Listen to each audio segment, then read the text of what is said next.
Breaking news, যুক্তরাষ্ট্র টি10 মাস্টার্সের franchise Detroit ফ্যালকনসের দল পেয়েছে মাশরাফি বিন মুর্তজা।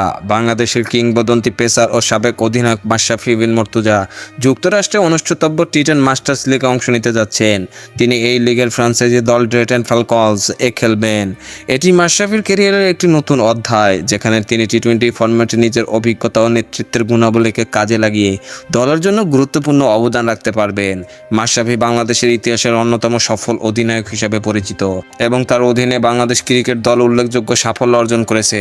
দীর্ঘদিনের চোট সমস্যার পরও তিনি নিজের দক্ষতা, মানসিক দৃঢ়তা নিয়ে মাঠে ফিরে আসার অনুপ্রেরণা দিয়েছেন অনেককে। টি10 মাস্টার্স লিগ হলো আন্তর্জাতিক পর্যায়ে একটি টি10 ফরম্যাটের টুর্নামেন্ট, যেখানে প্রাক্তন ক্রিকেটাররা অংশগ্রহণ করেন। এই টুর্নামেন্টে বিভিন্ন দেশের তারকা ক্রিকেটার খেলার সুযোগ পান, যা এই লিগকে বৈশ্বিকভাবে আকর্ষণীয় করে তোলে। টি10 ফরম্যাটটি দ্রুতগতির খেলা হিসেবে পরিচিত, যেখানে প্রতি ইনিংসে 10 ওভার খেলা হয় এবং ক্রিকেটারদের আক্রমণাত্মক স্টাইলের খেলা প্রদর্শন করার সুযোগ থাকে। ডেট্রয়েট ফ্যালকনস দলে মাশরাফি অন্তর্ভুক্ত শুধু দলের জন্য নয়, পুরো টুর্নামেন্টের জন্য একটি আকর্ষণীয় বিষয়। তার অভিজ্ঞতা, বোলিং স্কিল এবং মাঠে নেতৃত্ব দেওয়ার ক্ষমতা ডেট্রয়েট ফ্যালকনসকে শক্তিশালী করে তুলবে। খেলাধুলার সকল আপডেট পেতে আমাদের ইউটিউব চ্যানেলটি সাবস্ক্রাইব এবং ফেসবুক পেজটি ফলো দিয়ে লাইক, কমেন্ট, শেয়ার করে আমাদের সাথে যুক্ত থাকুন। ধন্যবাদ।